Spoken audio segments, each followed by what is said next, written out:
Big shout out to my boyfriend Jerome for giving me Japanese lessons. I actually had to figure out how to pronounce some of the names, and I'm kind of scared that I'm still gonna butcher them.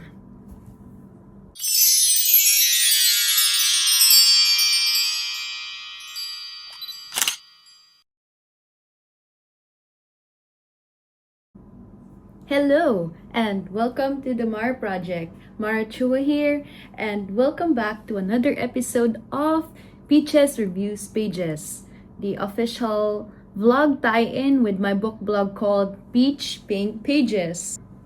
As always, the link to the blog post below for this video will be in the description box, so go check it out. So, let's begin.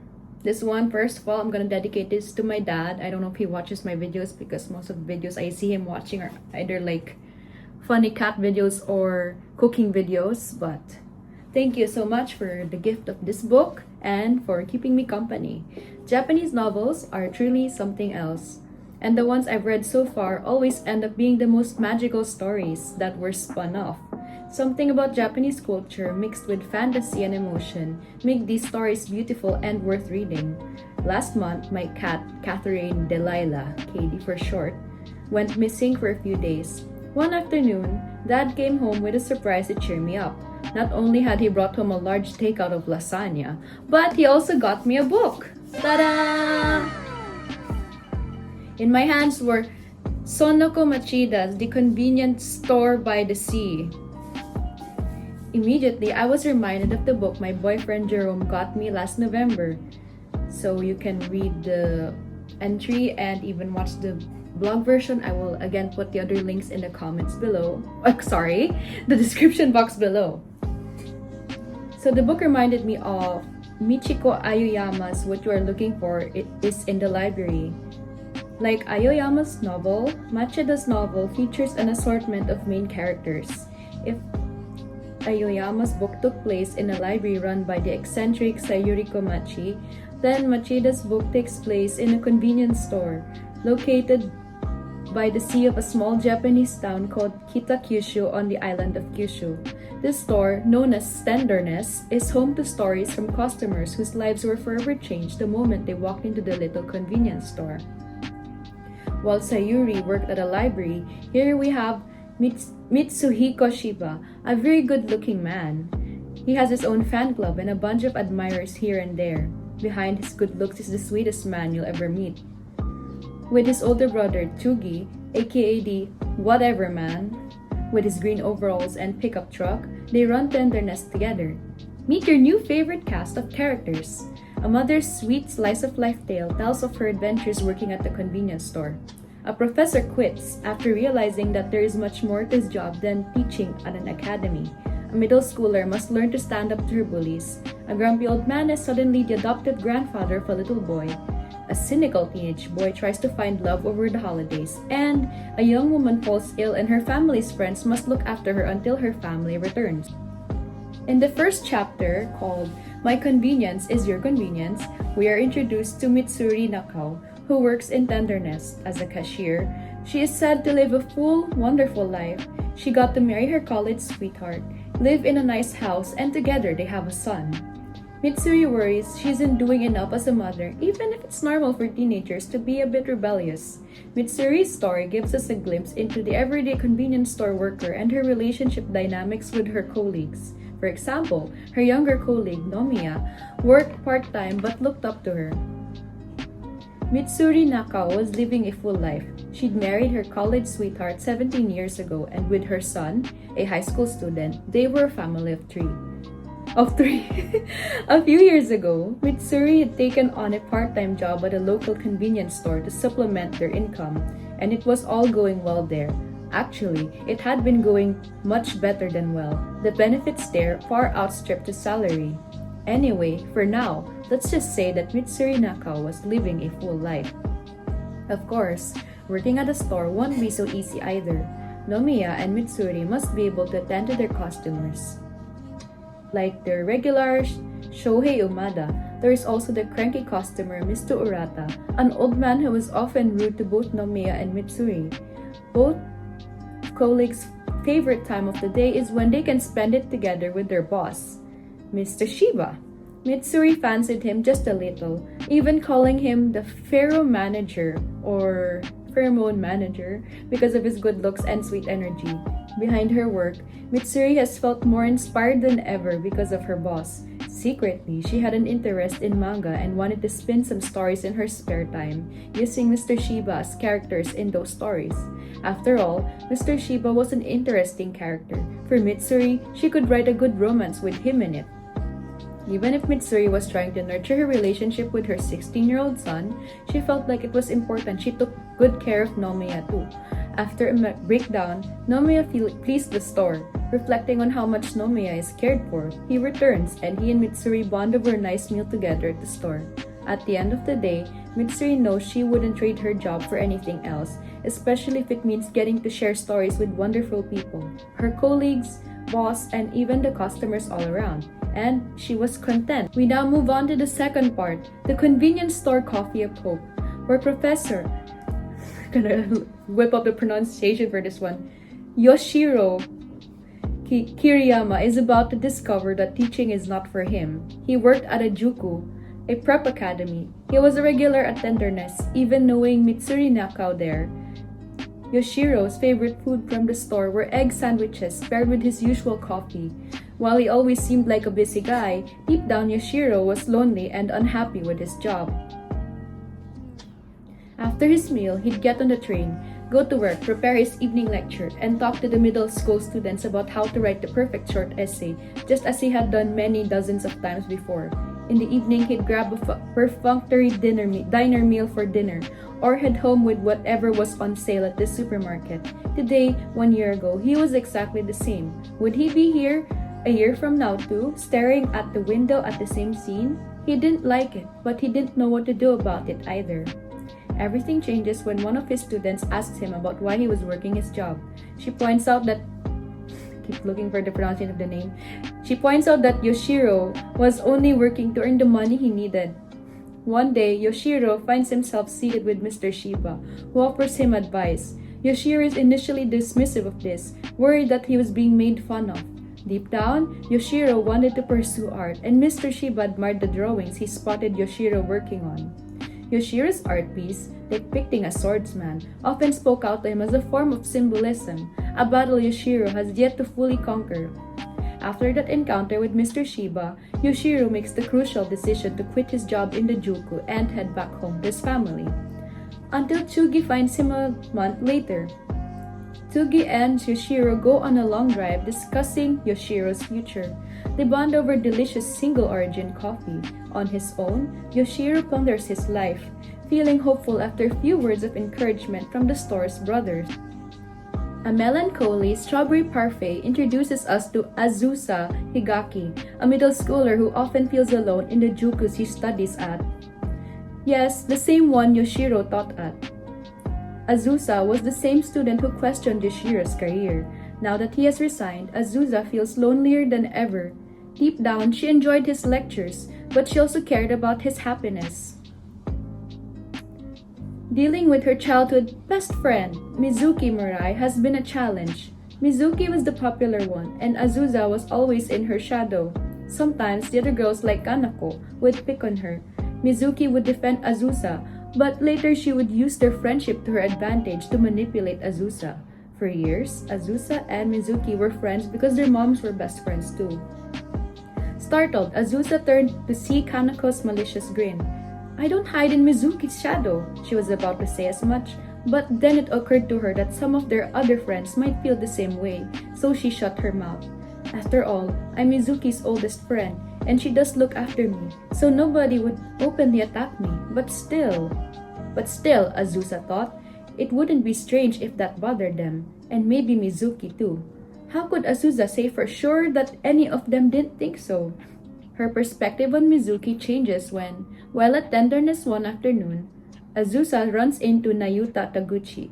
Nayuta has mysteriously stopped going to classes after Mizuki once spoke badly about her short hair, wrong uniform, which was just chimp clothes, and always being absent. Nayuta chooses to confide in Azusa and reveals Mizuki's bullying towards her.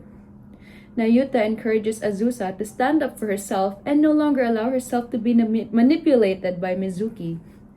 As days would go by, Azusa and Nayuta would meet after school in the convenience store, the same spot, and grow closer. Nayuta would eventually reveal the truth of her absence. Her father was dying. She had to cut her hair short so that it wouldn't get on her face whenever she looked after him, and she always wore gym clothes instead of the school uniform so that it was easier for her to move around. To add, she was also mostly absent from school because she was always busy looking after her father. When Mizuki and her friends find out about Azusa being close with Nayuta, immediately Azusa becomes invisible in school. But the girls are shocked when Azusa finds out that Nayuta's one day moved away, no goodbyes planned. Mizuki comes to realize her actions, especially after Mr. Shiba told her off once. Their friendship is nearly severed. With the help of Tsugi, he helps reunite Nayuta and Azusa again. And they would bond over a strawberry parfait at Tenderness, toasting, or rather dining to their newfound once unlikely friendship. Azusa no longer feels lonely. Even if Nayuta doesn't attend the same school anymore, Azusa has grown stronger and has finally learned to stand up for herself and to her bullies. I don't know why I said officially instead of finally.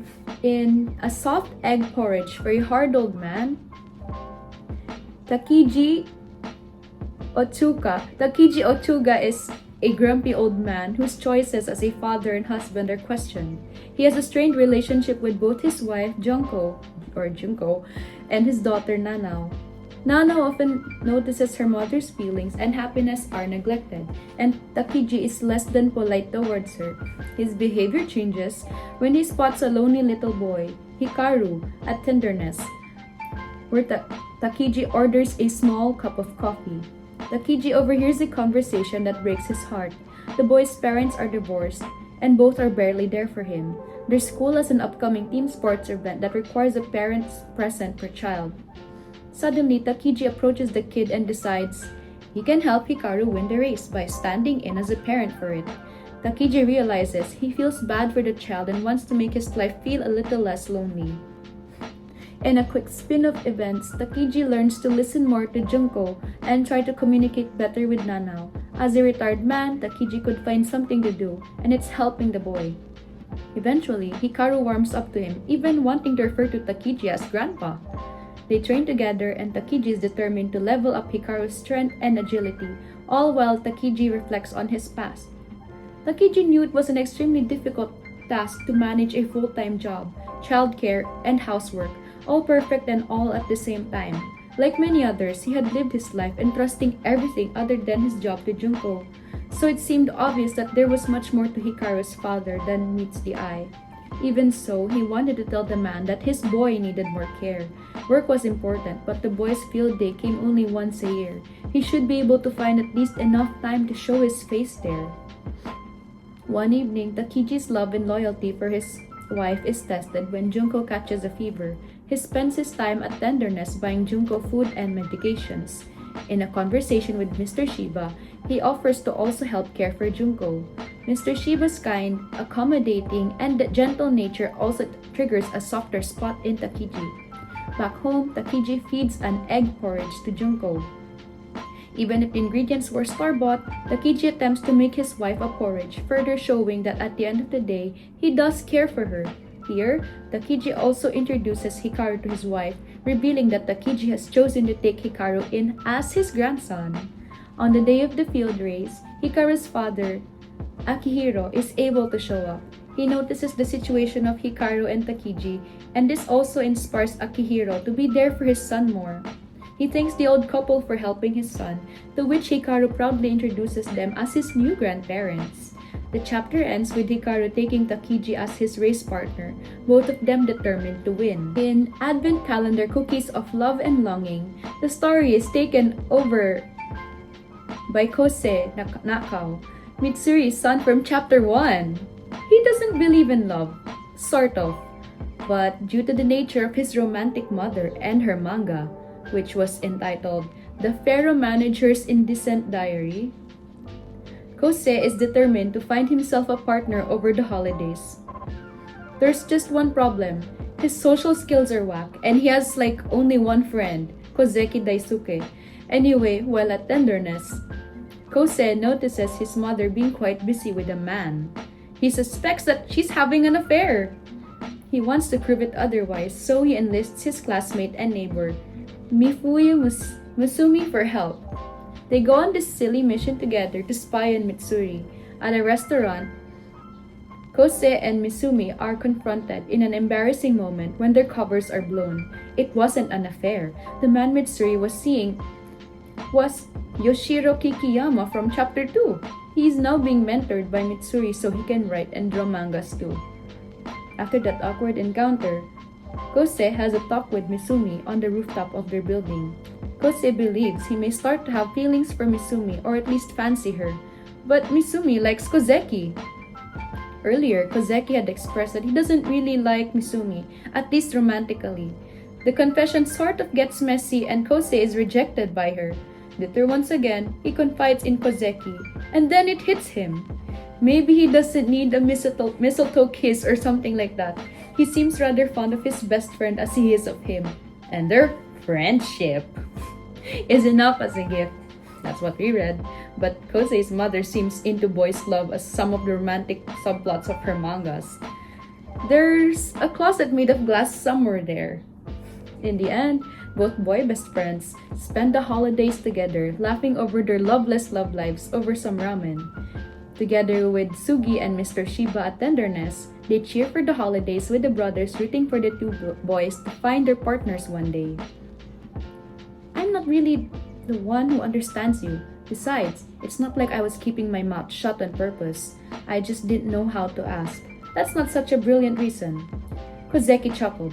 It's good enough, he said. That's why I feel comfortable around you.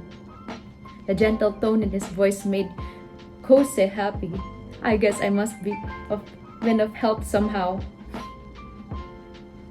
Kose stood up in a hurry, and Kozeki laughed out loud. I like you, that's for sure. There's no heterosexual explanation for that. In the short, final chapter of the book, A Christmas Caprice, a young woman walks into Tenderness and nearly passes out from the cold of winter. Mitsuri, Nomiya, and their other co-workers like Muraoka, Hirose, and Tagaki must nurse a sweet little woman back to health. Despite being sick and weak, she was described as being incredibly beautiful and adorable. She was like a fine-featured, life-sized porcelain doll. Large eyes, framed by lush eyelashes above a delicate, slightly upturned nose. Skin as pale as Snow White's, with peach-colored cheeks and cherry-red lips. Mitsuri thought she seemed the same age as her son, Kose. Everyone at the convenience store was captivated by this young lady's beauty, as if it were illegal to look that good. They all find out that this girl is none other than Tsugi and Shiba's little sister. Her name is Jewel, and both brothers have spoken of her a few times during their moments in previous chapters. Mitsuri was very stunned, seeing how Tsugi and Shiba barely look and behave alike. What more now that their sister was here too. The other customers from other chapters, like Takiji, make an appearance here too. They all spend time caring for Mr. Shiba's little sister, working together to help her survive the harsh winter and make her holidays feel a little more special. Once Jewel is well enough, other customers and employees chat all around to talk about the stories they've all shared in Tenderness. Yoshiro returns to share art progress, and everyone and everybody dines at the convenience store, welcoming a Christmas with their family and friends. Since I pretty much yapped already, I'll only briefly tackle the prologue and epilogue chapters. There isn't much to discuss, honestly, other than how the unnamed and unknown narrator, possibly a young woman, introduces and concludes the story. In the prologue, she's drawn to Mr. Shiba like everyone else who meets him. In the epilogue, we start to see her as if she were more of a personification of the author. She talks about her daily life at Tenderness. The narrator feels content, believing that everyone who walks into the store has their own stories to tell. She ends the novel as if talking to the readers, thanking them for choosing to enter the store and read the book. And to you for choosing Tenderness, all my love. And thank you for choosing to watch this video or read this entry if you're looking at the blog post. I know it was a lot lengthier than my last post so far, but I had so much fun tackling the book, summarizing, and giving my own thoughts about it. I don't know how my dad was able to find this book, but he told me upon gifting it to me that he thought I'd like it. You know what, Dad? I do. I love it more than ever. And even if we're only through the first quarter of the year, I think I'm going to call this as one of the best books I've read so far this year. And I hope that won't change. With a little story like Tenderness that holds a lot of stories. Will you be there to hear it all? So that is it for today's vlog. I know Jerome gave me lessons earlier on how to pronounce some of the Japanese names I asked for, but I also feel like I kind of messed them up in the end because of nervousness. So Jerome, please don't get mad at me. Anyways, again, I hope you guys enjoyed this vlog. I actually had fun tackling this story, or the stories. I don't know, there's just something about like multiple stories in one book being easier and more fun to digest. Plus, I love the amounts of interactions and dynamics between the characters and how all of these characters' worlds have somewhat collided. So yeah, this book was overall so enjoyable and really fun to read. Also, since this is a hardcover book, I'll show you the book cover without the jacket. Look at that. Look at how embossed or embellished it is. Yeah, so that was the whole book. Thanks again to my dad for gifting this to me. So yeah, I will see you guys in another episode of Peach's Reviews Pages by Peach Pink Pages. So there is one more blog post on its way, so just go check it out once it's out. Hopefully before the end of March I will be done. So I'll be taking a break from vlogging after that unless I end up scoring something really good in April again. I'm getting my first paycheck very soon, so I might end up buying books. Sorry to my parents and Jerome. Yeah, so I'll see you guys in the next episode. This was Marichua of the Mar Project. Bye guys!